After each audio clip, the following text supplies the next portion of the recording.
Buenos días con todos.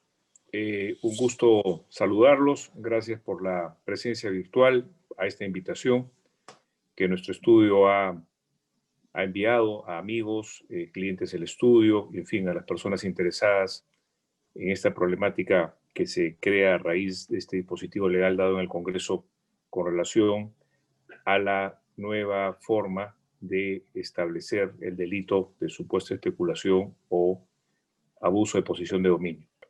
Para nosotros, como abogados, este es un tema relevante, muy complejo, difícil, porque pasa por no temas de orden objetivo, sino subjetivos.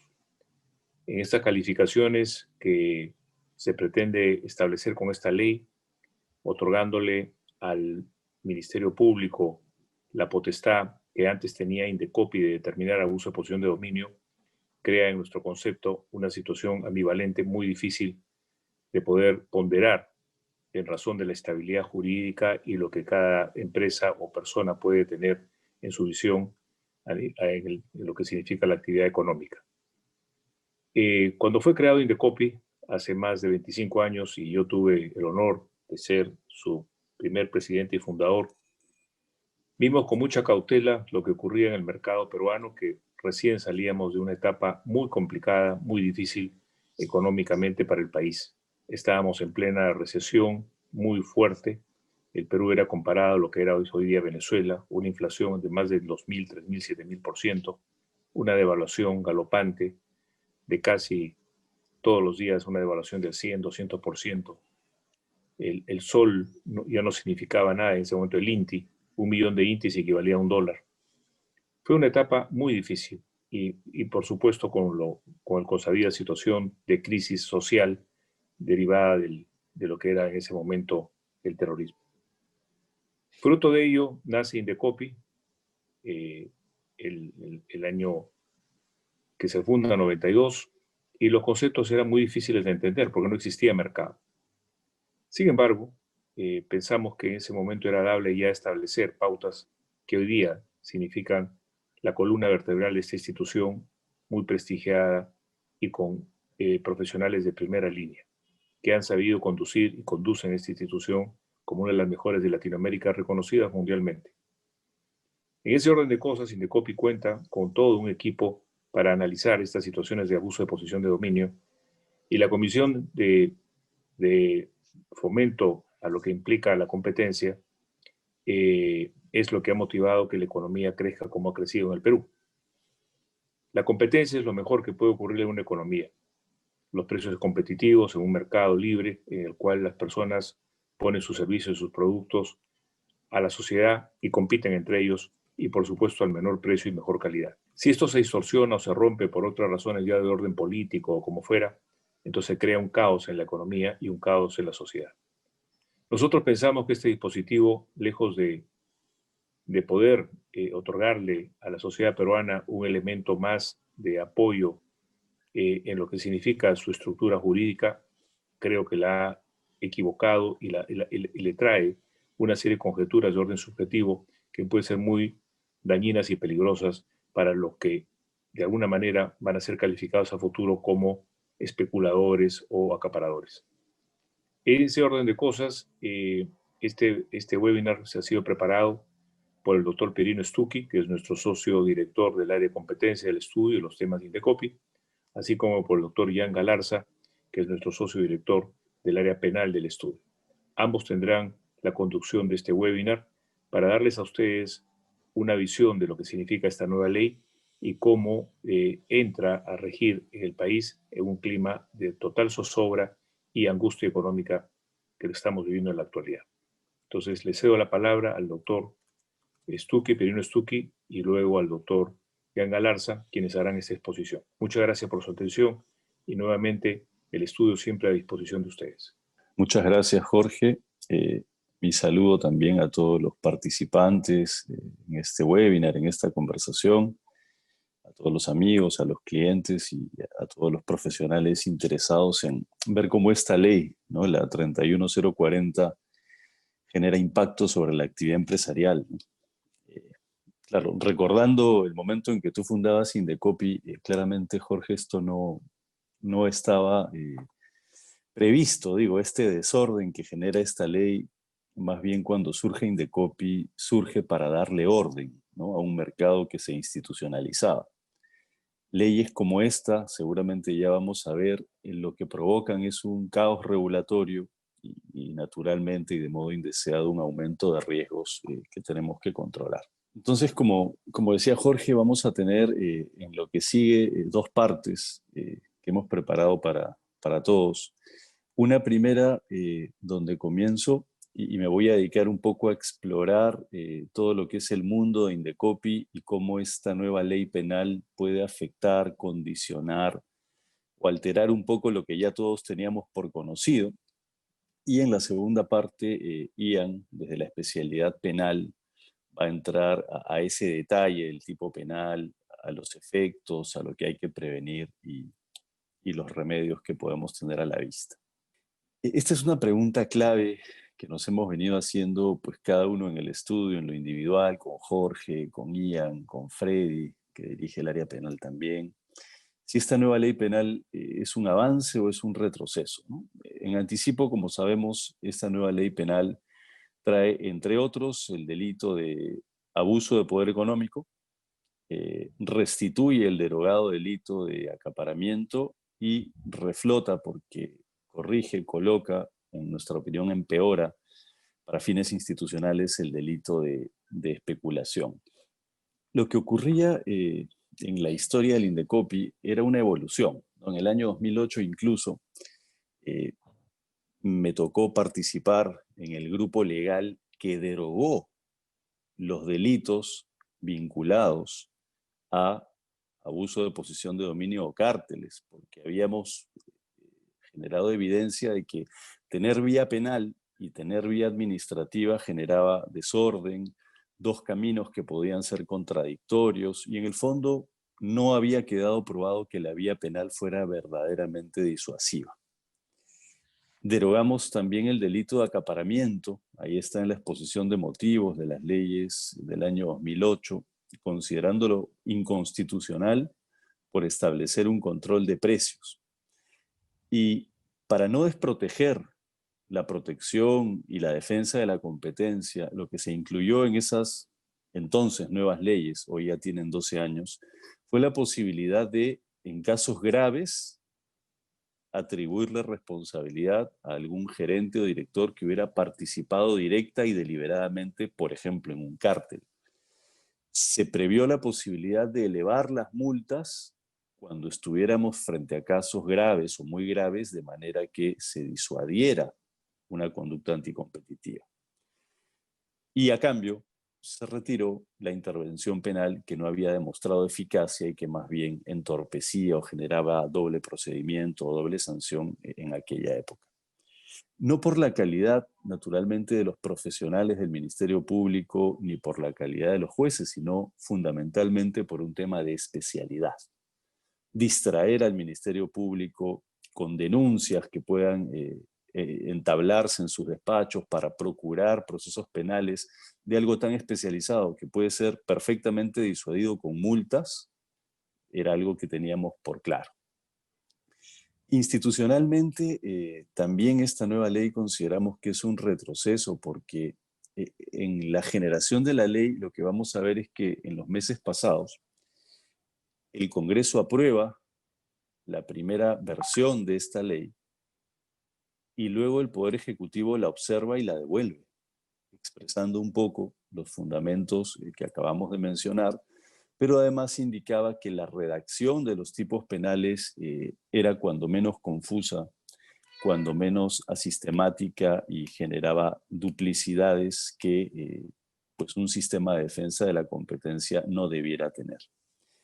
El Congreso insiste recientemente y logra que se publique el sábado pasado, el sábado 29, finalmente esta ley por insistencia. Entonces, hasta institucionalmente, como república, como país democrático, esto también es un retroceso porque el Congreso no ha terminado de dar oídos atentos a la respuesta técnica desde el Poder Ejecutivo para impedir esta doble regulación con estos nuevos tipos penales.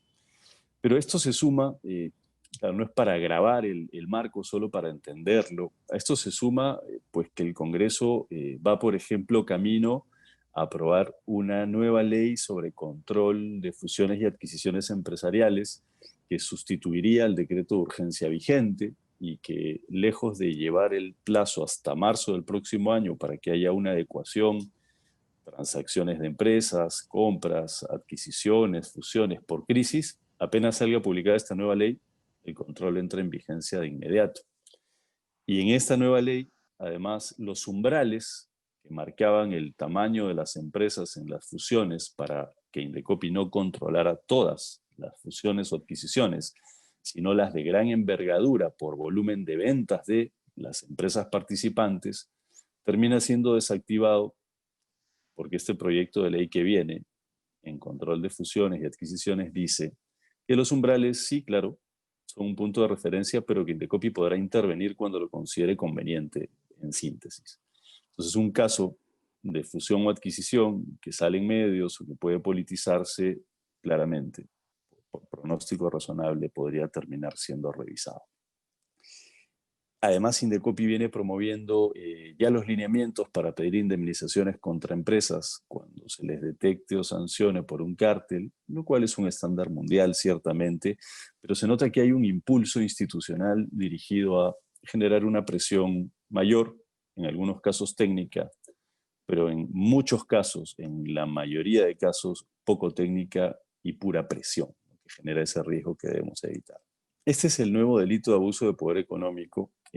Naturalmente no voy a yo entrar a los detalles penales que Ian los va a detallar más adelante, los va a desmenuzar, pero sí quisiera referirme a él para en síntesis decir que este delito lo que hace es replicar, duplicar en realidad lo que Indecopi ya sanciona a través de las siguientes figuras. Primero, los cárteles.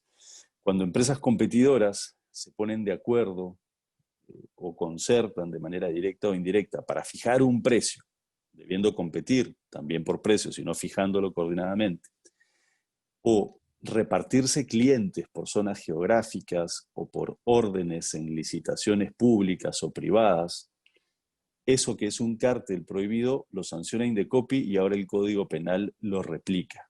Es decir, en el ámbito de Indecopi se podrán sancionar empresas y gerentes o directores que participen directamente en la conducta.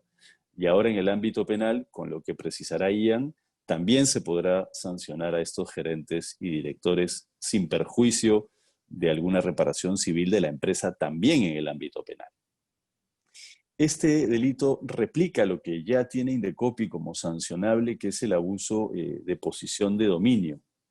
Más adelante me voy a referir a él con mucho detalle, pero en síntesis, quien tiene dominio es aquel que por alguna razón de mercado, en algún producto o servicio, en una zona geográfica, la competencia no le afecta tanto y puede actuar con prescindencia de los competidores, porque tiene poder de negociación, quienes están comprándole de repente no lo tienen tanto, y entonces esa autonomía, ese poder de dominio, le impone algunas prohibiciones. Por ejemplo, no podrá discriminar a los clientes que tiene en similares condiciones, en tiempo, en cantidad, en oportunidad de pago, tendrá que ser siempre un trato igualitario.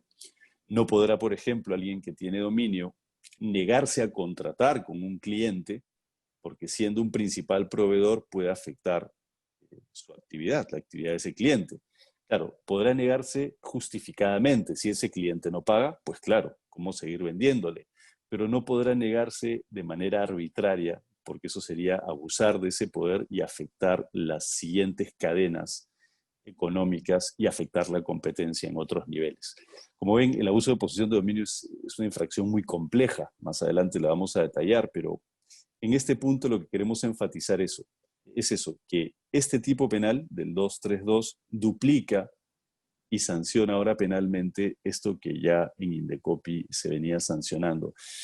Pero yendo a la fuente de una emisión normativa como esta, estando en un mundo de calidad regulatoria, lo que debió acreditarse es que del año 2008 a hoy, 12 años después, existía necesidad de imponer un tipo penal como este, que había evidencia de que el Indecopi no cumplía sus objetivos de defensa de la competencia con las herramientas administrativas que tiene a su disposición. No imponer un delito de esta categoría, siendo que el derecho penal es última ratio, es decir, último recurso, si todo lo demás no funciona, cuando en realidad tenemos un Indecopi mucho más activo y cada vez, conforme pasan los años, más potente, más persecutor y que impone multas más altas, y con lo cual genera más disuasión. Es decir, en términos de calidad regulatoria, la aparición de un tipo penal como este, pues no ha estado acreditado, no tiene fundamento técnico, pero está vigente. Entonces, resumiendo, lo que tenemos es doble penalización de carteles, la administrativa, que viene con multas para empresas y personas, y la penal, que tiene pena de cárcel de hasta 6 años, como se ve. Allí no se suspende, eso lo va a detallar seguramente Ian. Y tenemos doble penalización de abusos de posición de dominio y también cualquier conducta colusoria, por ejemplo, vertical, donde uno de los que se colude con el otro, ya no entre competidores, sino en diferentes niveles de la cadena, pueda tener dominio y a partir de allí restrinja indebidamente la competencia. Pero esta doble penalización no es poca cosa. O sea, introduce una complejidad en la actuación empresarial que hay que tener a la vista bien anotada y no perderla de atención. Porque si hay un caso mediático que sale una asociación de consumidores y dice esta empresa abusa de su poder o estas otras están concertando precios, la pregunta es, ¿quién comienza primero la investigación? ¿Indecopi o el Ministerio Público? ¿Cómo se organiza esa investigación? Es decir, ¿van a colaborar? A veces, ¿van a colaborar siempre? Eso no está en la ley, no está formalizado. ¿Pueden llegar a resultados distintos? Sí. De repente Indecopi técnicamente, por la experiencia, dice aquí no hay conducta. De repente el Ministerio Público, por otras consideraciones, también seguro con algún fundamento dice no, sí hay conducta. O viceversa, el Indecopi dice que sí y el Ministerio Público dice que no. ¿Cuál es la secuencia? Claro, la ley también guarda silencio. Un país vecino como en Chile, donde hay sanción penal para conductas anticompetitivas, hay dos diferencias fundamentales que cuando menos debieran motivar un ajuste a esta regulación. La primera es que no se persiguen como delitos todas las conductas anticompetitivas, sino solo los cárteles, porque se entiende que los abusos de posición de dominio son mucho más complejos de analizar y mucho más difusos. En síntesis, yo podría decir que los abusos de posición de dominio son más opinables, ¿no? Y como no hay claras certezas, tiene que ver con la política de competencia que quiera una autoridad, o más dura o más flexible para que la competencia sea más dinámica, puede penalizar algunas conductas como abuso y otras no.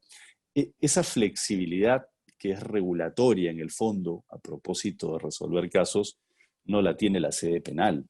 Es una flexibilidad regulatoria que genera jurisprudencia resolviendo casos que tiene la instancia administrativa. Entonces, en Chile te castigan por cárteles penalmente. Pero además te establecen una secuencia, que primero acabe la autoridad de competencia, en este caso, pues digamos, el Indecopi chileno, y que una vez que concluya, recién con esas conclusiones, el aparato penal chileno evalúa si es que hay mérito para iniciar un caso contra alguna persona en particular, por una especial gravedad, por una conducta deliberada.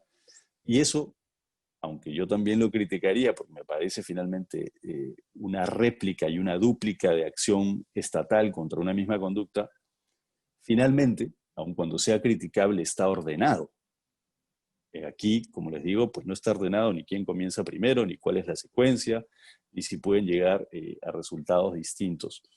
Esta doble penalización además tiene un cuidado adicional, hay que ponerle un ojo mayor.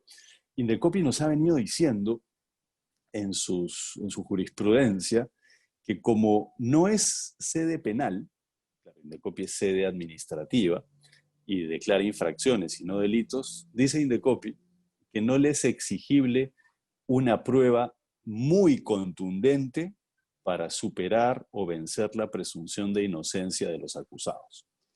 Dice, como aquí no hay cárcel de por medio, estoy simplificando, mis indicios no tienen que ser absolutamente fuertes. Bastan indicios donde yo pueda estimar que sí hay conducta. Es decir, un nivel de prueba menor que el penal. Nosotros, en la práctica y en la teoría, estamos absolutamente en contra de un planteamiento como ese. La inocencia administrativa o la inocencia penal tiene el mismo estándar. Tú no puedes decir, pruebo más si te meto a la cárcel y tengo que probar menos para sancionarte con una supermulta si es que no te vas a la cárcel. Eso parece absurdo. La función sancionadora del Estado es una sola. Pero en ese caso, el riesgo que hay que superar es el siguiente, que Indecopi sancione una empresa, por ejemplo, con un estándar bajo de prueba, y si el Ministerio Público decide esperar, porque la ley no dice que está obligado a esperar, reciba un caso donde ya hay una sanción administrativa y le sea más difícil decir que en su opinión no hay conducta, ¿no? ¿Por qué? Porque también entendemos todos y lo sabemos con claridad que la prensa, la actividad de las instituciones juega un rol que puede ser de presión sobre algunas autoridades penales también en algún momento. Entonces, desdecir a una institución como el Indecopi, que decidió que sí había una infracción con un estándar de prueba menor, podría ser una cosa poco sencilla. Todo esto está detrás de esta doble penalización y me quiero referir en particular a la especial dificultad de que el abuso de posición de dominio, siendo un asunto complejo, variable, que ya hemos dicho, esté sancionado penalmente. Yo no voy a entrar al detalle de lo penal, sino al detalle del abuso de posición de dominio que va a ser el sustento de una posible sanción penal. Vean, por favor, ahí he resaltado algunas palabras, ¿no? La posición de dominio por sí misma no es castigable. Ser grande, tener poder en el mercado, que sean preferidos tus productos por sobre otros y que la competencia no te haga mucho efecto, no está penalizado. Más bien tú tienes que cuidar económica y comercialmente esa posición y mantener tu calidad y ser competitivo en tus precios. La posición de dominio además requiere que se defina un mercado relevante, como está en las primeras dos líneas, con lo cual habría que exigir a quien denuncie y a quien le presente un caso a la fiscalía y a la fiscalía cuando presente una posible denuncia penal que calcule un mercado relevante de producto y geográfico. Y esto es sumamente complejo y en Indecopi hay discusiones amplísimas. Les pongo un ejemplo. Si alguien dice que una empresa tiene dominio y en consecuencia, al ser dominante, ha abusado, la primera pregunta es ¿en qué mercado? No podría decir ha abusado en el mercado de gaseosas. Bueno, pero ¿ese es un mercado de producto o el mercado no es de gaseosas sino es de bebidas? De bebidas para aplacar la sed. Entonces entrarían jugos, entraría agua, no solo gaseosas. Podría entrar, digo, teóricamente alguna cerveza de un grado menor que el 5%. Eso hay que analizarlo. Y además habría que analizar en qué mercado geográfico se plantea ese poder. Como queda evidente, mientras más grande es el producto y se va ampliando con sustitutos, el poder de una empresa se reduce. Mientras más amplio es el planteamiento geográfico, el poder se reduce. Entonces, el poder de dominio, la posición de dominio, depende mucho del tamaño del mercado relevante, geográfico o de producto. Y a partir de allí, una conducta podría dejarse de investigar si no hay dominio y ya ni siquiera entrar a verificar si es que hay abuso. Aquí hay algunos ejemplos de qué cosa se analiza. Ya en la diapositiva anterior es participación de mercado, se analiza para el dominio si tienes competidores reales, si estos competidores tienen capacidad de hacerte daño competitivo, válido, si pueden financiarse, si pueden producir rápido cuando tú subes el precio, si hay barreras que dificultan que ingresen nuevos competidores porque la posición de dominio es dinámica. Tú puedes tener mucho dominio, pero si subes 5% tu precio y al día siguiente entran nuevos competidores, ese dominio en el fondo no es real o no existe, es un dominio aparente. Si es que hay clientes con poder de negociación, aunque tú seas muy dominante y tienes al frente a otro que tiene poder de negociación, ese dominio no hace efecto. Con lo cual, es algo, para anticiparles, muy duro de probar, de una discusión técnica que dura meses. Esta es la dificultad que se va a enfrentar en el ámbito penal. ¿Cuándo es abuso de posición de dominio? Si es que llegáramos a esa instancia, porque estas normas que administra Indecopi van a informar el delito, van a sustentar ese delito que Ian nos va a explicar. Allí lo que dice el 10.1, les pido una lectura tal vez detallada, que es corto: hay abuso, y eso es lo sancionable, cuando un agente que ostenta esa posición de dominio que hemos escrito, la utiliza para restringir de manera indebida. Esa palabra me tocó, les confieso, ponerla a mí. No toda restricción de la competencia es sancionable, aunque tengas posición de dominio, solo aquella que es indebida. Claro, y es indebida cuando, por ejemplo, teniendo posición de dominio, te niegas a contratar sin justificación. Será una restricción de competencia válida si te niegas a contratar con alguien que no paga. Esa lógica de la justificación o la ausencia de justificación hace indebida una práctica de un dominante en el fondo. Y además, lo que hay que acreditar para que haya abuso es que esa conducta genera beneficios y genera perjuicios, es decir, son 3 niveles: carencia de justificación, generación de beneficios y generación de perjuicios sobre otros, ¿no? Competidores, ¿no? Entonces, toda esa complejidad que se discute en Indecopi, vean que se va a trasladar al ámbito penal. El programa de clemencia ante el Indecopi, bueno, no voy a decir que con esto ha quedado anulado, pero ha quedado severamente afectado. ¿Qué es la clemencia en el Indecopi? Cuando uno sabe que ha participado en un cártel, por ejemplo, porque no aplica para abuso de posición de dominio,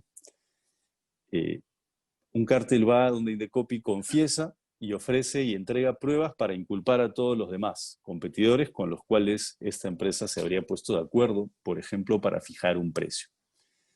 ¿Por qué no hay colaboración en el programa de clemencia delatando a otros en el abuso de posición de dominio? Porque no hay a quién delatar, en el fondo, porque el abuso de la posición de dominio es unilateral, ¿no? Para delatar a otros y ofrecer, demostrar la culpabilidad administrativa y que multen a otros, tienes que tener a otros, ¿no? Por eso es que no hay programa de clemencia o de colaboración eficaz administrativa en esta materia. Entonces, el que participa en un cártel tiene el incentivo de confesar y culpar a los demás con pruebas, porque se exonera el 100%, y esa es la clave de este programa, de una posible multa. No la paga. La resolución dice que te sancionan, pero al final no te la cobran. Si eres el segundo en confesar y delatar con nuevas pruebas, puedes lograr hasta la mitad de reducción. Y así el tercero hasta el 30%, y todos los que vienen, siempre que ofrezcan nuevas pruebas, podrían llegar hasta un 20%. Pero sin embargo, hacer esto en el Indecopi no te asegura ningún resultado de colaboración eficaz, como explicará Ian en el Ministerio Público, porque la ley tampoco lo prevé. Tú podrías aplicar para confesar y colaborar en un caso de cártel, pero el Ministerio Público podría iniciar su propia investigación en paralelo. Ya nos va a explicar Ian qué podría plantearse en una colaboración eficaz ante la Fiscalía. Pero hasta aquí lo importante es que no tienen relación, no están conectadas. Legalmente, que colabores en Indecopi no te asegura nada en el ámbito penal. Estamos frente a estos riesgos, ¿no? Claro, de doble proceso, de doble sanción, de eventual contradicción, pero tampoco es para entrar a una alarma extrema. Lo que hay que hacer es tenerlo a la vista, y ahora les vamos a plantear lo que nosotros consideramos que es el remedio para poder administrar estos riesgos aumentados. ¿Qué causó esta nueva regulación? Es una pregunta que hemos incluido, que ya es menos técnico-legal, pero es una pregunta que surgía en los días que preparábamos esta presentación con Jorge, con Ian, con todo el equipo penal, el equipo de competencia, lo que pasó aquí es que Indecopi no se opuso a tiempo, ¿no? Hemos tenido algunos últimos años en Indecopi donde seguramente ustedes han podido ver con profesionales de carrera de altísimo nivel, la orientación de la institución ha sido muy lanzada al contacto con la prensa, por ejemplo, a dar noticias de que se inició una investigación importante cuando todavía simplemente es una investigación y hay presunción de inocencia y no hay culpabilidad administrativa, y recién se inicia el caso, pero se anuncia como que fuera un caso comprobado. Ha costado mucho en la institucionalidad del mercado que en los últimos años Indecopi quiera agradar al gobierno. Me refiero no a los funcionarios de carrera, sino a la dirección de la institución.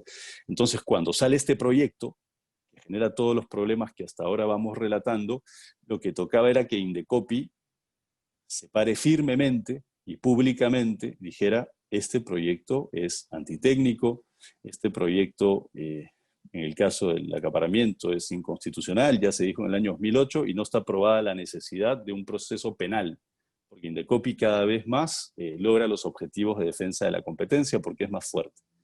Como no se dijo eso, y más bien frente al control de precios que vamos a tocar en unos minutos, se planteó más bien en algunas declaraciones de que no había que ser tan dogmáticos con el control, o no sé si con el control o con los precios. Esa declaración luego fue corregida. En realidad teníamos a un Indecopi indefinido, que no decía no estoy de acuerdo, sino que decía: si es que se sigue adelante con una regulación de este tipo, habría que ajustar aquí, habría que ajustar allá. Entonces, lo que esperamos razonablemente es que con la nueva gestión y todo el apoyo para la señora Jania Pérez de Cuéllar, esto gire. Necesitamos un Indecopi, como ya lo dijo en el último día de la competencia, el 1 de septiembre, que frente a esta legislación plantee una posición pública y firme y trate de corregir algunos de estos problemas que tenemos al frente. Y con esto voy concluyendo: superar esa debilidad institucional, naturalmente. Y me refiero brevemente al acaparamiento, solo para referirme al aspecto económico, no al penal. Este es un control de precios. Este es un control de precios, y este delito de acaparamiento, considerado inconstitucional en el año 2008 y por eso derogado, no tiene, vean allí en el texto, ninguna relación con un estado de emergencia. No dice que ese delito ocurre cuando se acapara en estado de emergencia. Es un delito en régimen general, ¿no? Entonces, quien provoque escasez, a juicio del que denuncia o a juicio del Ministerio Público, si toma el caso, con el propósito de alterar precios habituales, generando desabastecimiento, el problema de definición económica es el precio habitual. ¿Cuál precio? ¿El de ayer? ¿El de la semana pasada? ¿El promedio del último mes? ¿Qué precio? ¿En el punto de venta? ¿En el almacén del que vende? ¿Qué nivel de precio? Hay muchos precios. Hay precios de acopiador, precio canal moderno, precio canal tradicional, que son diferentes niveles y diferentes tipos de canal. Esa complejidad está incluida en este delito que nosotros, cuando propusimos su derogación, y así se hizo en el 2008, fue considerado por controlar precios inconstitucional. En especulación me refiero solo a lo económico. Dice, y este sí está atado a la emergencia, que el que incrementa precios, ¿no?, más allá de los habituales, exactamente el mismo problema, y no puede comprobar, finalmente esa es la lectura que tenemos, que ese incremento se sustenta en sus costos, está frente a un delito de especulación. Otra vez un control de precios. Los incrementos pueden tener distintas razones muy leales y muy, con esa redundancia, razonables para un incremento. Además, el incremento de precios ayuda.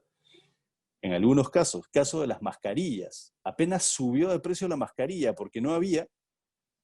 Muchas empresas, y hasta empresas y personas que no se dedicaban a eso, recibieron la señal de que era una actividad que generaba márgenes y generaron la provisión, algunos fabricaron, otros importaron de mascarillas y el abastecimiento se amplió nuevamente, aumentado por la demanda y el precio, digamos, se regularizó.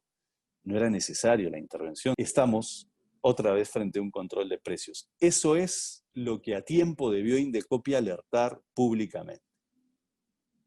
Institucionalmente, y estamos seguros que se va a corregir, tenemos confianza en el enfoque de la señora Pérez de Cuéllar, y esto se podría revertir, se podría ajustar. Indecopi no debe mirar al costado, debe pararse al frente de las amenazas regulatorias que generan efectos de este tipo que no contribuyen ni con el bienestar de las personas, ni con el bienestar de las familias, porque cuando se controlan los precios, sabemos lo que pasó en los 80, se provoca más escasez, se provocan mercados informales y ese podría ser uno de los efectos de esta regulación. Y voy terminando, pero además volvemos a Indecopi y esto se agrava porque modifican el Código de Protección al Consumidor y repiten lo que dice el Código Penal. Vean, por ejemplo, se incluye como derecho de los consumidores 1.1c, derecho a proteger sus intereses económicos de la especulación o acaparamiento, y colocan en situación de emergencia.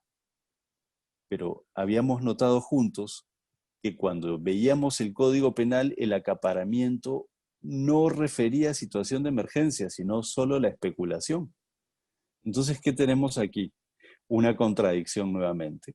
Como derecho del consumidor es que no haya acaparamiento en situación de emergencia, pero como posible delito, ya lo explicará Ian, ese no es un elemento a analizar.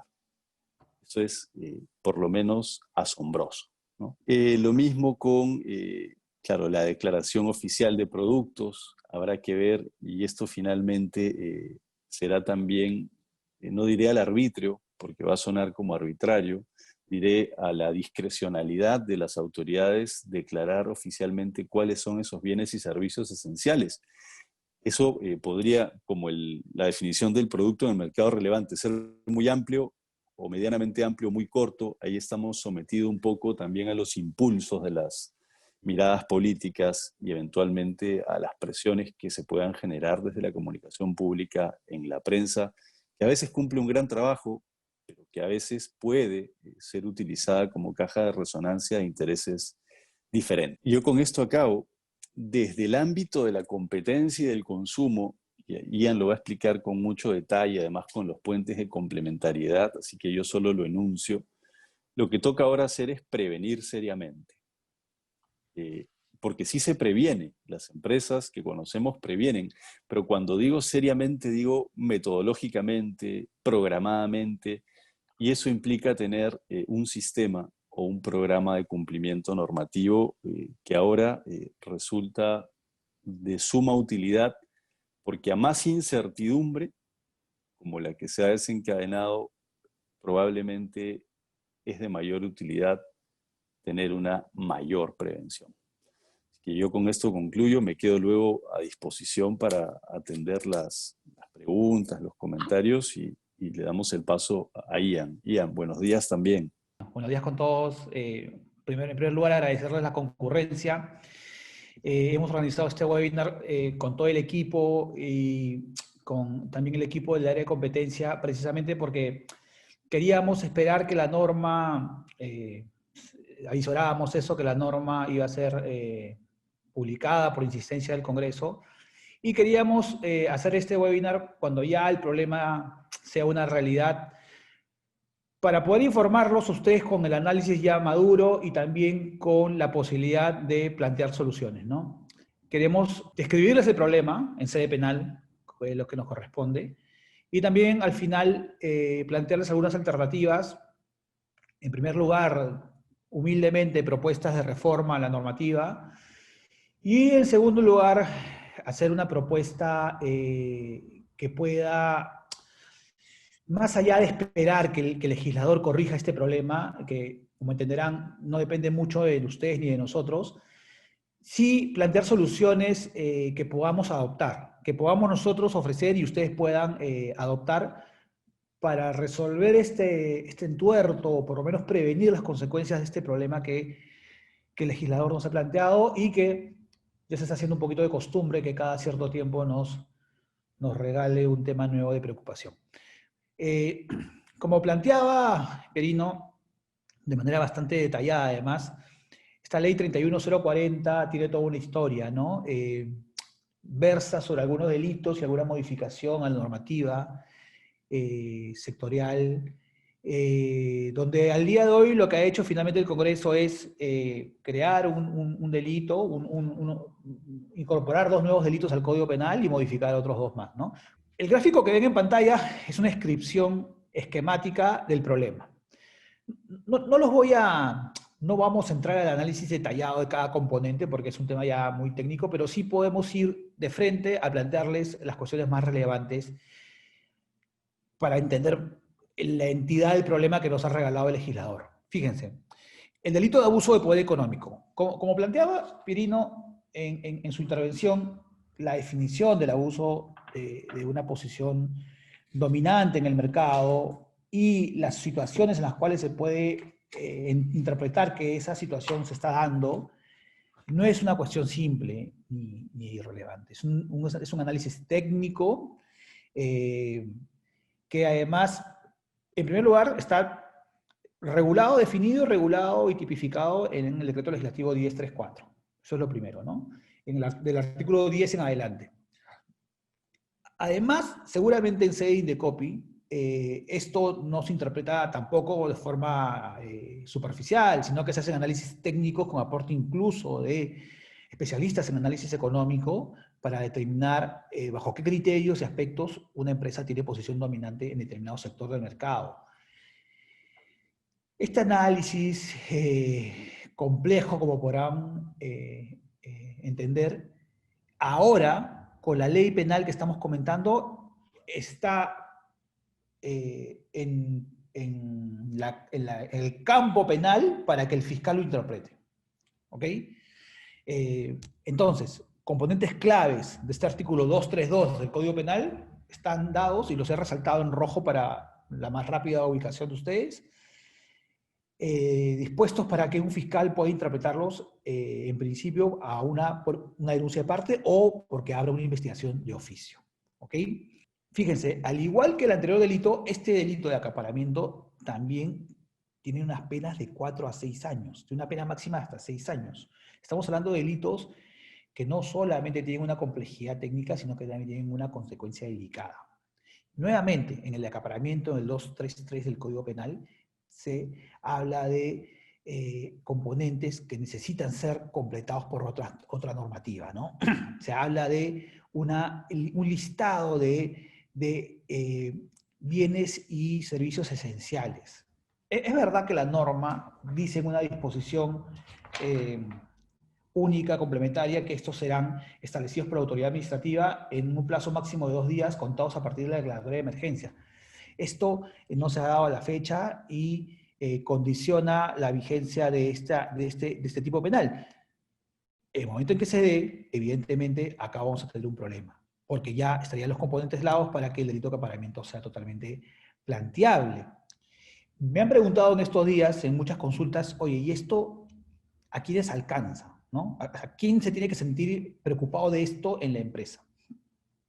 Y acá, un poco más allá del análisis legal, mi respuesta va básicamente por un 50% un input legal y otro 50% una realidad.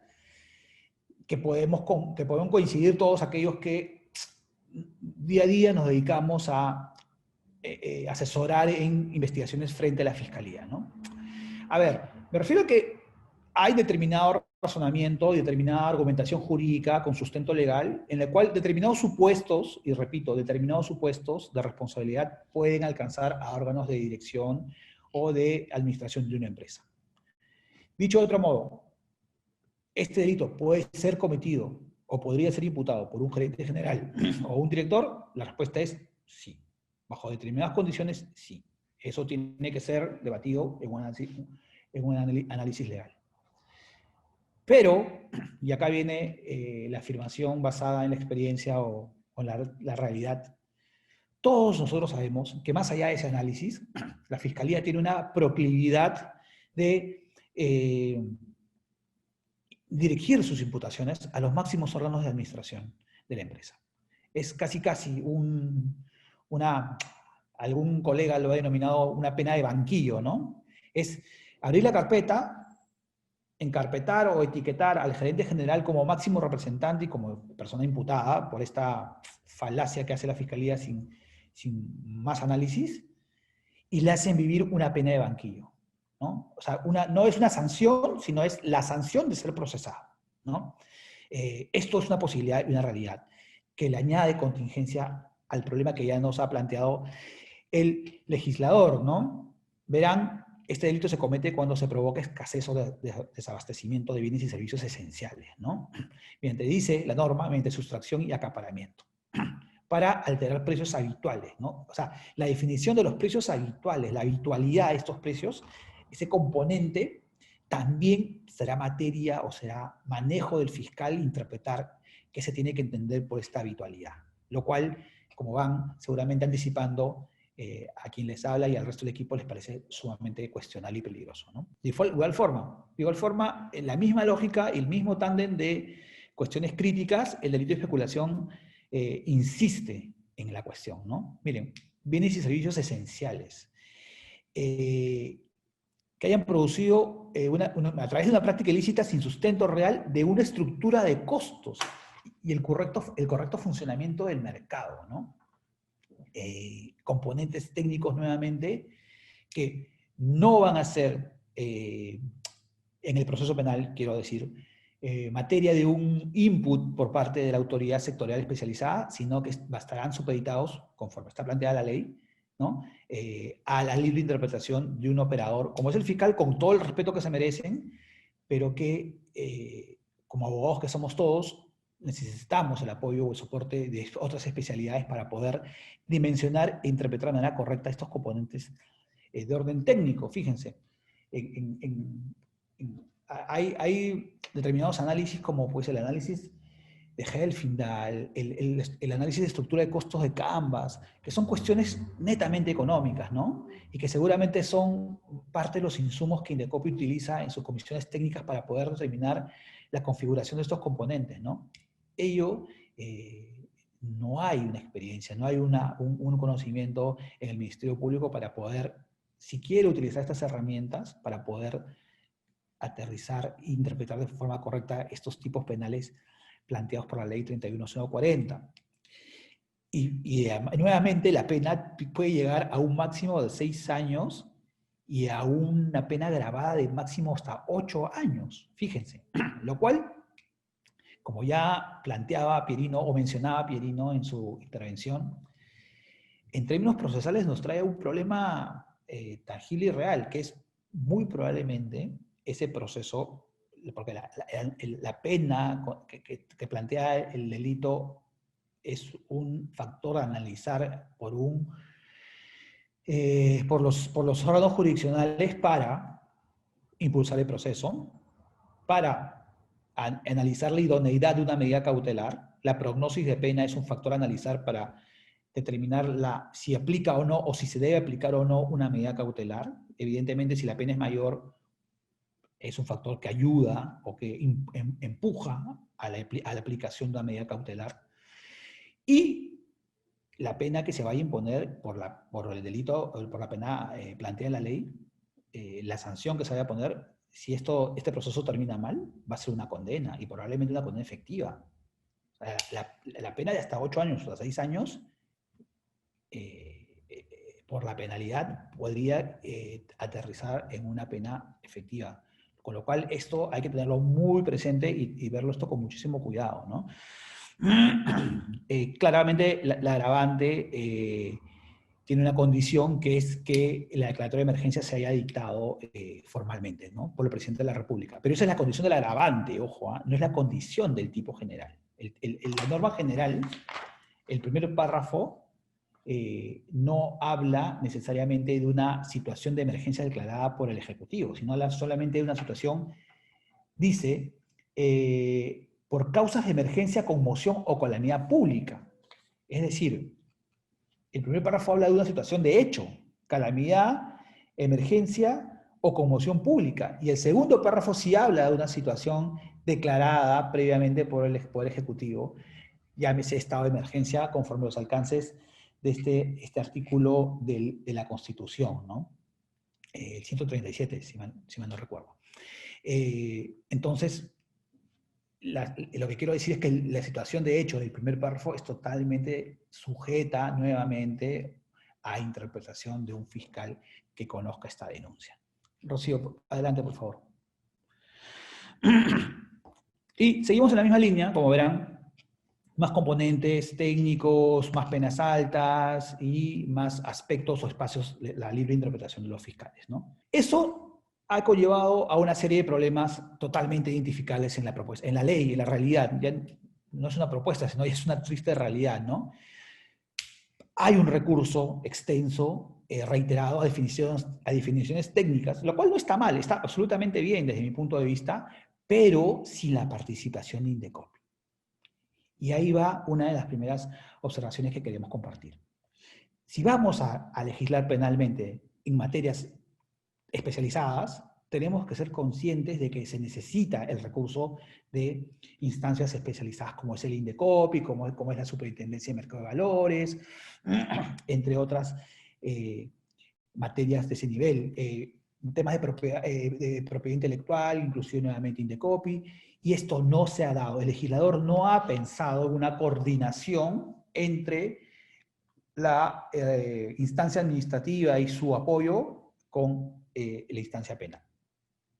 Más allá de que además comparto totalmente lo que dice Pierino Stucchi, de que no se ha evidenciado o no hay un análisis de que la existencia de estos delitos sea necesaria o que el aporte de Indecopi en la problemática ha sido ineficiente, ¿no? Al contrario, la data que se maneja es de que el aporte de Indecopi en la lucha contra prácticas de restricción del mercado estaba dando resultados.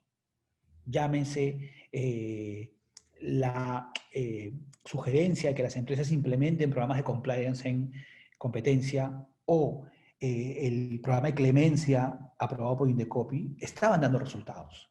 No se entiende por qué entonces, bajo análisis, el legislador recurre a el derecho penal para sancionar estas conductas. Y al hacerlo, en la redacción de la norma, incorpora una serie de elementos técnicos que deberían haber sido materia de interpretación de la instancia especializada. Eso en esta ley no está pasando y es uno de los primeros puntos que nos preocupa.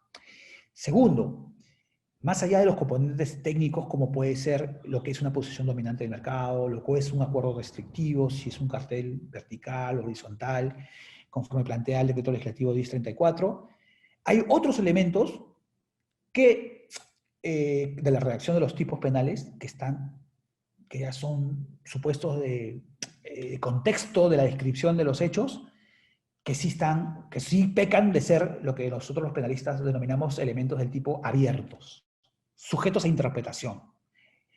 Lo cual tiene una crítica porque la teoría dice que los delitos tienen que ser lo más definidos y detallados posibles, ¿no? Cuando abusamos de los elementos abiertos, se genera inseguridad jurídica. Bueno, la inseguridad jurídica acá la vamos a vivir en carne y hueso cuando alguien nos interprete qué significa un precio habitual, bajo qué contexto, bajo qué mercado, el fiscal lo tendrá que decidir, ¿no? O un estado de conmoción, ¿no? El tercer problema, nuevamente, ¿no? No hubo un análisis transversal entre lo que venía trabajando Indecopi con lo que puede darse en sede penal, ¿no? Y esto seguramente se va a sentir en carne viva en una desaceleración o un desincentivo de la aplicación de los programas de clemencia que manejaba también Indecopi, ¿no? Porque, fíjense, las sanciones que se expone la empresa en sede Indecopi es para la empresa y para el representante legal o funcionario involucrado, ¿no? Ante esa autoridad, la empresa tiene la facultad de acogerse al programa de clemencia y obtener determinados beneficios, lo cual está, repito, funcionando muy bien. Pero ahora tenemos el delito.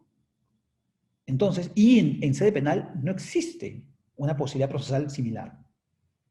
Entonces, ¿con qué seguridad la empresa va a aportar información ante Indecopi si sabe que ese acto de aporte o de acogimiento de la clemencia podría implicar consecuencias penales en el proceso penal ante el cual no podré acogerme a ninguna fórmula de beneficio similar al programa de clemencia. Dicho de otro modo, ante Indecopi colaboro, ayudo y me acojo a unos beneficios, pero con esa información también podría ser procesado en sede penal ante la instancia ante la cual o jurisdicción ante la cual no tendré ningún tipo de beneficio por la información que he facilitado.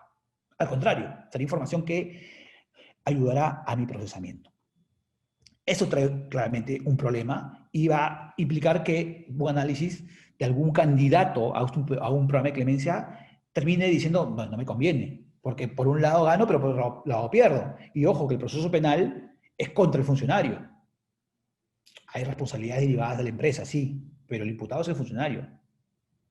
Entonces, probablemente ese análisis concluya diciendo, la verdad, un análisis de ambos escenarios no me hace concluir que esto sea beneficioso para el funcionario. Eso no se ha pensado y eso podría tener unas consecuencias como las que vengo explicando. Hay, sin duda, también un escenario de doble sanción, que radica en lo que acabo de explicar, ¿no? Va a haber una sanción, eventualmente una sanción ante Indecopi y también una sanción reiterada en sede penal. Existe un principio del ne sin idem, no se puede sancionar dos veces por la misma cosa, pero también, nuevamente, volviendo a apreciaciones basadas en la experiencia y en la realidad, ese argumento no va a evitar que se procese. Por eso es un argumento muy bueno, se escribirán un par de artículos sobre el tema, pero en la realidad yo les aseguro que eso no va a impedir que se nos abra una investigación penal por ese tema. Y finalmente, esto va a significar también la proliferación de denuncias de mala fe. Porque claro, la competencia, que quiere que nos vaya mal, va a poder sembrar denuncias de mala fe para perjudicarnos en la competencia, ¿no? Recordemos que son delitos de acción pública, es decir, los puede plantear cualquier persona y los puede abrir, y la investigación la puede abrir de oficio a la Fiscalía. Entonces, este escenario es totalmente posible, dadas las características de la norma que se ha publicado hace unos días, ¿no? Soluciones que van por la reforma, primero, las primeras que queremos plantear, que van por la reforma de la normativa, ¿no? Como decía hace un rato, hay una serie de componentes técnicos que tenemos que necesitar el recurso de Indecopi. El concurso, el apoyo de Indecopi. En ese sentido, uno de los primeros errores que se advierten es que, bueno, si el legislador penal va a explorar punición en materia tan especializada, tendría que haber puesto como requisito de procedibilidad o requisito para abrir proceso penal un informe técnico a cargo de la autoridad especializada. Eso, desde nuestro entender, le da seguridad jurídica, evita posibles errores por parte de la Fiscalía y hace un trabajo de coordinación entre ambas instancias. Un informe técnico que tiene que ser una condición para abrir proceso, sin el cual, sin un informe de esa naturaleza, no va a ser posible que se abra un proceso. Y esto no es algo extravagante, esto es algo que está en nuestra legislación, en delitos financieros. Cuando se dictó esta ley, la versión primigenia del delito de abuso de poder económico tenía ese aspecto, se exigía un informe técnico como requisito de procedibilidad. La famosa ley 3424 de responsabilidad de las empresas establece que la Superintendencia de Mercado de Valores debe emitir un informe técnico para que el fiscal abra proceso contra las personas jurídicas. Esto es un recurso que está en la ley y que en este caso debió haberse previsto y lamentablemente no se contempló. Un informe que primero describa los hechos, defina la normativa sectorial infringida y interprete como estos supuestos de hecho, como esta hipótesis bajo análisis, configura una práctica horizontal, ¿no? Una práctica contra la libre competencia, un cartel horizontal, para dar un ejemplo. Y de esa manera facilitarle el análisis al fiscal, ¿no? Otra posible alternativa es una reforma procesal. Viene un poco de la mano con lo que mencionaba hace unos minutos cuando decía de que ante Indecopi tengo el programa de clemencia, pero en sede penal no tengo algo similar. No tengo algo similar. Con lo cual mi análisis en ambos frentes me puede llevar a concluir como empresario de que mejor no me acojo al programa de clemencia porque me puede perjudicar en sede penal, ¿no? Eso sucede porque, por un lado, tengo una regulación premial que beneficia al empresario cuando devela carteles, pero por otro lado no tengo algo similar. Tengo que tener en sede penal algo similar. ¿Ok? Podría ser acuerdos reparatorios en sede penal que impliquen el archivo de la investigación, como los plantea el artículo 2 del Código Procesal Penal, o puede ser también que el acogimiento de la clemencia en sede de Indecopi tenga entidad de archivo, tenga la consecuencia de archivo, o que impida la apertura de investigación en sede penal. O también podría ser que se modifiquen los alcances de la colaboración eficaz en sede penal, que al día de hoy está prevista únicamente para delitos de muchísima gravedad, como organizaciones criminales, lavado de activos, terrorismo, corrupción. No para estos nuevos delitos.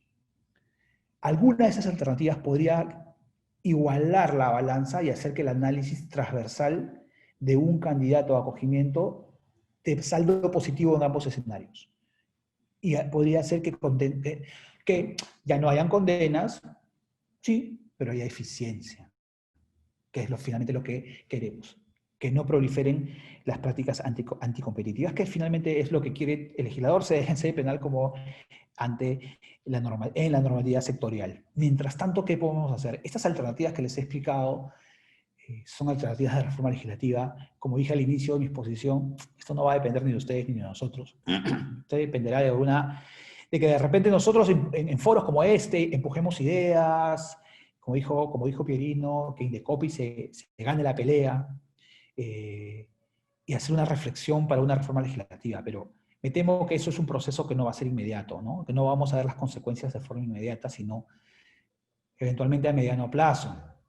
Entonces, ante ello, tenemos que adoptar medidas, nosotros, ustedes como nuestros clientes y las personas en general, tenemos que adoptar medidas para gestionar los riesgos derivados de la ley.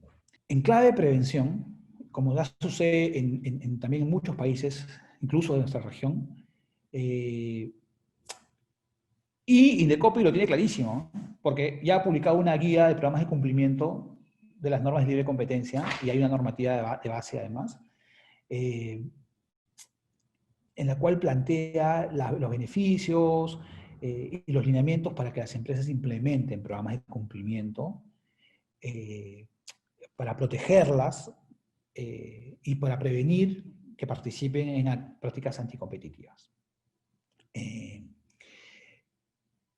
Hay un detalle importante, es otro cumplimiento en Indecopi.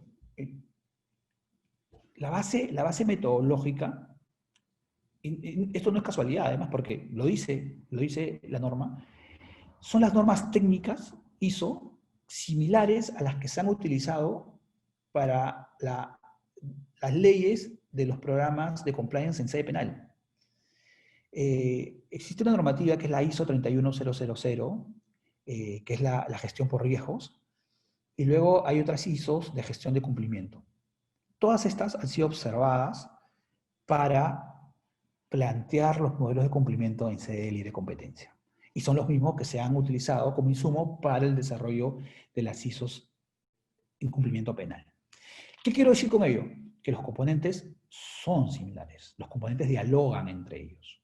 Se habla de un comité de cumplimiento, se habla de una matriz de riesgos, se habla de monitoreo, se habla de capacitación, canales de denuncias, etc. Entonces, existe la posibilidad, existe la posibilidad de que se logre una protección, llamémosle bifronte o dual, a favor de la empresa en ambos escenarios, utilizando los mismos componentes y las mismas pautas metodológicas de implementación. ¿Ok? Ello va a llevar, como advertirán, una protección de la empresa y de las personas, tanto con los beneficios que otorgan en sede Indecopi, como también en sede penal. Acá quiero una aclaración. Acá quiero hacer una aclaración. Los delitos contemplados en la ley 31040 no, llámese abuso de poder económico, especulación, adulteración, etc., no han sido considerados parte del catálogo de delitos de la normativa de compliance penal. ¿Ok? Es decir, dicho de otro modo, para los que están familiarizados con esta norma, si un funcionario de una empresa comete acaparamiento, no significará que la empresa sea procesada, como plantea esta ley. ¿Ya?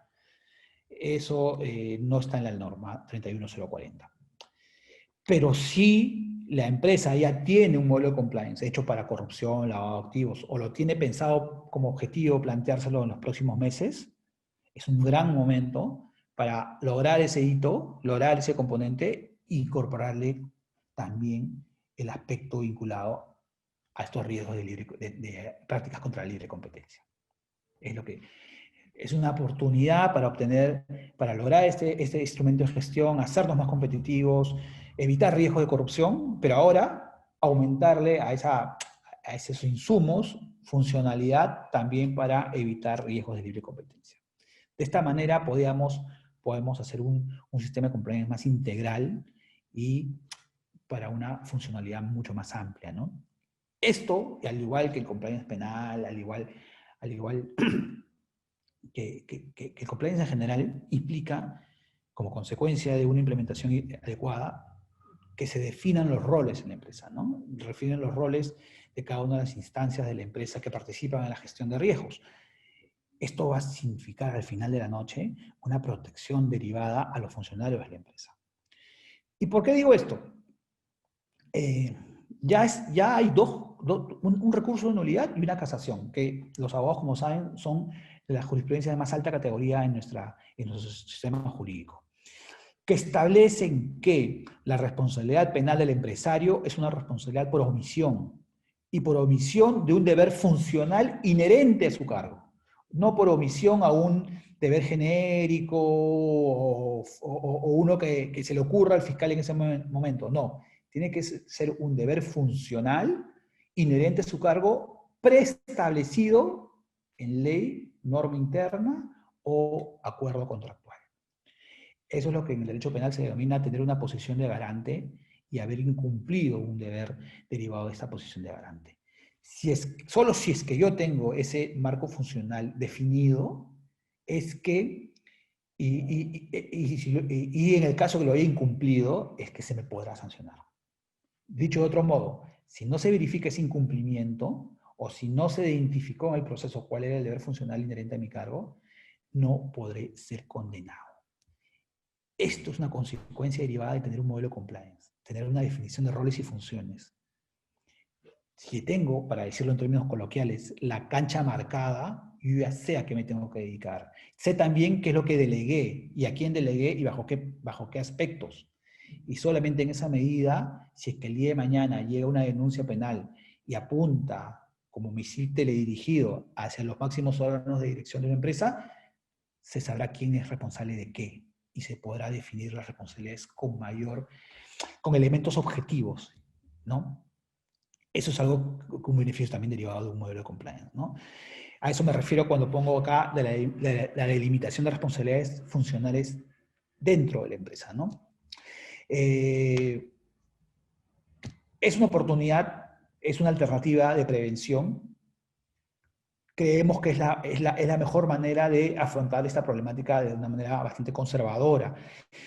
Lo otro es qué hacer ante una denuncia, y si es que no, he explicado bien la problemática de esta norma, la verdad es que el escenario es complicado.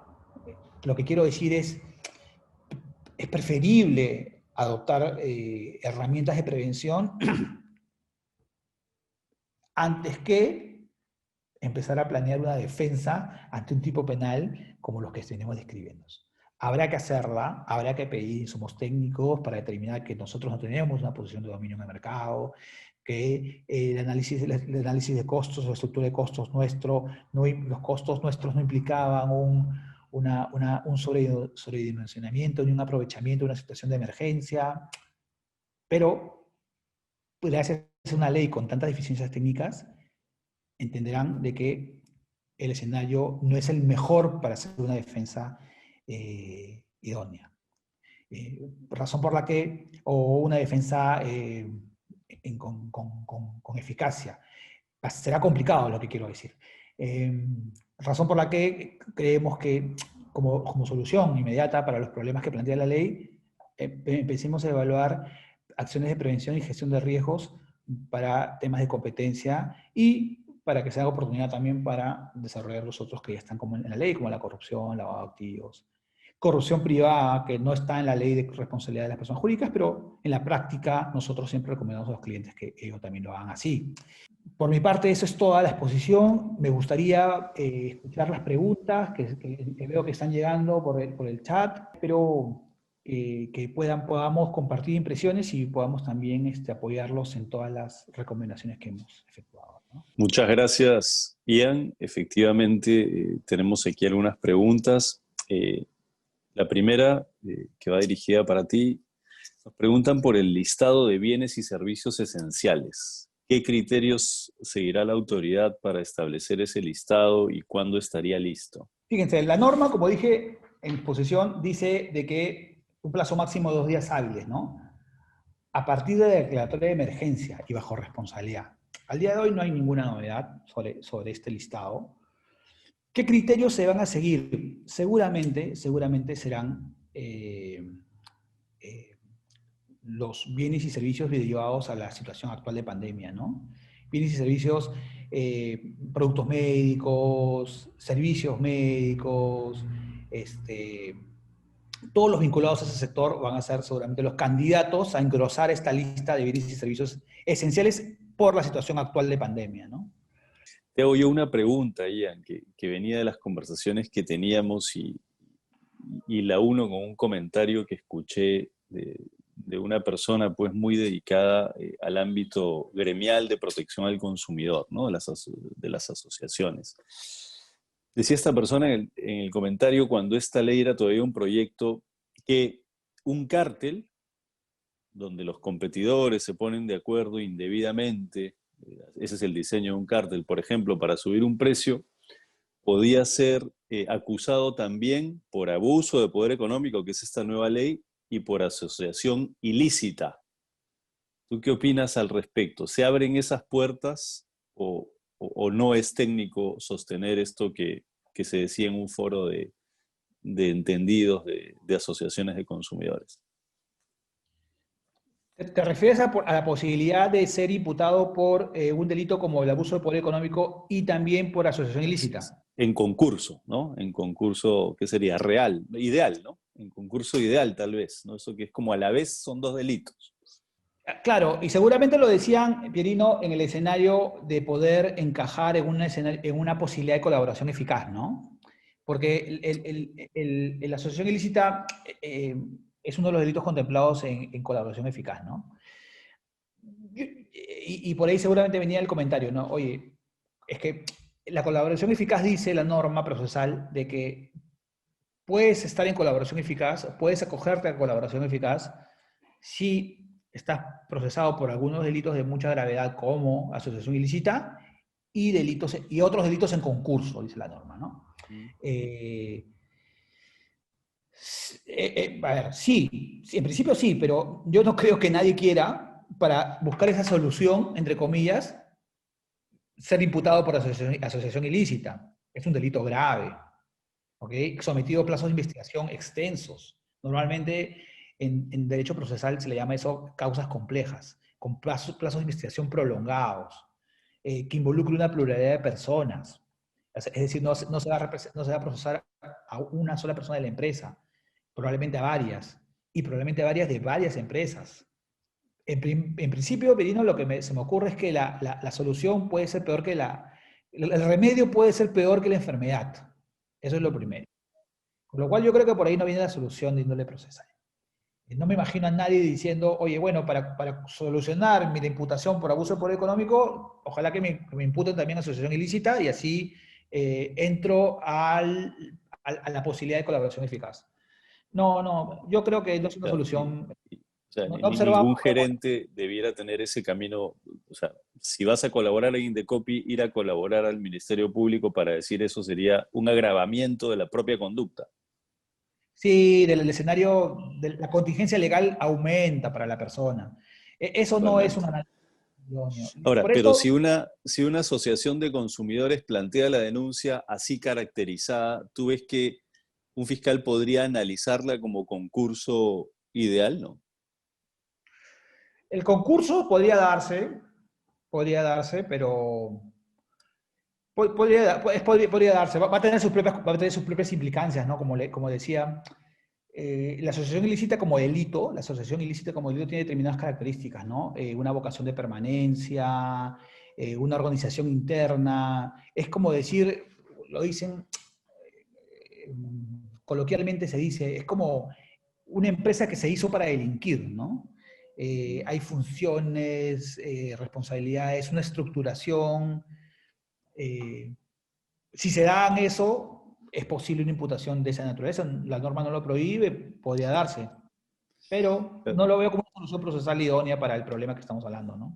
Claro, totalmente. Ahora, de acuerdo con que yo pienso sobre la base de lo que dices que no debiera procesarse simultáneamente, pero si alguien malintencionadamente te quiere denunciar, tal vez al final ganas el caso, pero avanzas algún tiempo, algunos años en ese trámite, ¿no? En eso que es la pena de banquillo que dices, ¿no? Por eso la importancia de estar 3 pasos atrás, incluso de un malentendido, ¿no? Es la idea que quise expresar al final de mi exposición, ¿no? Yo prefiero, es preferible estar, como dices tú, prevenido, ser conservador, tener todo lo que esto conlleva, mi programa de compliance, y todos los recaudos derivados de ello, a tener un proceso abierto por este tipo de delitos que, como tú has también advertido y nosotros queremos transmitir, está plagado de unas minas escondidas, de unos condicionamientos que le harán complicada la interpretación. Yo estimo, algunas personas que han analizado la norma han advertido de que la norma, por sus defectos, y la frase fue así, posiblemente no se aplique. ¿Ya? Algunos comentarios han venido por ese lado. Oye, la norma tiene tantos defectos que es de difícil aplicación. Y acá yo quiero hacer una precisión. Cuando han dicho eso, se han referido a que la norma probablemente no aterrice en una condena final. Que es una opinión que muchas veces se dice, ¿no? Oye, esto es difícil de probar, esto está complicado, pero veamos, el tema penal tiene dos problemas. Uno es el que es consecuencia del proceso, que es la condena, que puede o no puede darse, como bien dicen estas personas, pero hay otra, que es la apertura del proceso, que es la pena anticipada o la pena de banquillo. Hay en nuestro país, Pierino, varios delitos de muchísima complejidad y gravedad, en el cual los ratios de condena son bajos, ¿ya? Pero no es un éxito y no es nada que yo le desearía a algún cliente o empresario, tener un proceso de 4 años para al final salvarse la condena, porque en realidad este señor ya vivió una condena, que es De acuerdo. haberse proceso durante 4 años. De acuerdo. No, entendido, Ian. Hay que estar prevenidos. Yo respondo 2 preguntas finales. Eh, Primero, me hacían recordar que en la legislación del año 2008, efectivamente, como decía yo, derogamos, cuando estábamos en Indecopi, este delito de acaparamiento. La pregunta es si sigue siendo inconstitucional. Pues en mi opinión, sí, claramente. Las probabilidades de que el Tribunal Constitucional lo declare así no las califico como muy altas, ¿no? Porque un tribunal constitucional, siendo un tribunal pues muy importante, con un equipo técnico muy valioso, también tiene una mirada en alguna medida política, entonces puede ser muy difícil. Lo mejor hubiera sido no restaurarlo, pero sí, en mi opinión sigue siendo inconstitucional. Esas reformas del 2008 se hicieron para que el Perú tuviera una institucionalidad preparada para aplicar los tratados de libre comercio con mayor dinámica, ¿no? Y la otra pregunta, esa ya me la pasaron por mail, es cuando una empresa es grande, voy a frasear la pregunta para que la respuesta pueda ser de utilidad para todos. Cuando una empresa es grande y puede tener posición de dominio, usualmente celebra contratos de exclusividad. Y el contrato de exclusividad precisamente está diseñado para que, si es un productor, quienes distribuyen sus productos lo hagan de manera exclusiva. Y un contrato de exclusividad efectivamente sí está diseñado para evitar la competencia o para, digamos, impedir que la competencia te afecte. Es así, para eso es un contrato de exclusividad. Entonces, a partir de allí me preguntan, ¿entonces eso es ahora también un delito? La respuesta es no, no, porque como habíamos conversado previamente, el abuso de la posición de dominio es aquel que restringe indebidamente la competencia.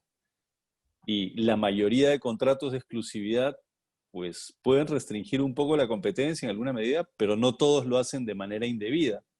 Lo que hay que hacer sí es mirar, mientras uno tiene mayor poder de negociación o mayor poder de mercado, con más detalle cómo se diseña la exclusividad, el contrato de exclusividad, de distribución, de colocación o de la materia que fuere. Si ese contrato de exclusividad es realizado, por ejemplo, con todos los distribuidores de una zona geográfica, ese es un contrato o un conjunto de contratos que generan más riesgo de malos entendidos. Ahí habría que tomar una posición un poco más prudente. Un contrato de exclusividad para reducir el riesgo debiera ser temporal corto, ¿no? No con todos los posibles distribuidores si se trata de un contrato de distribución. Es decir, hay que mirarlo con los ojos de siempre, con los ojos de las reglas que administra el Indecopi, pero además ahora mirarlos también con los ojos de evitar malos entendidos que nos lleven por un camino penal. Aquí vamos a estar pues claramente siempre muy coordinados con nuestro equipo, con Ian, con Freddy, con Natalie, Karim, Carlos, con todos. Nuestro equipo penal lo hacemos siempre así, finalmente. Muchas gracias, Ian. Gracias a todos los participantes. Queremos agradecer también a Freddy, ¿no? que en el área penal, pues con todo el equipo, con Ian, con Karim, con Natalie, dirige esta práctica que ahora pues tiene esta nueva tarea, ¿no? Vamos a ser los penalistas un poco más expertos en competencia y los de competencia y consumo un poco más penalistas. Eso va a estar muy interesante. Gracias a los participantes, a nuestro equipo que hace posible una transmisión como esta, dirigido por el doctor Arturo Ferrari. Gracias Arturo, gracias Rocío Campos por ayudarnos con este webinar en tan corto tiempo, pero era necesario. Nuestro mensaje final es no alarmarnos tampoco en exceso, hay soluciones de prevención. Si surge un caso concreto, este merece una estrategia especial, concreta, que incluya temas de competencia, de consumo y penal ahora, pero todo se puede administrar razonablemente. Solo hay que estar atentos, ¿sí? Si cuentan con nosotros, muchas gracias a todos. Gracias, Ian. Gracias, Arturo. El especial saludo del doctor Muñiz también. Así que buen día, buena mañana, buen viernes y buen fin de semana.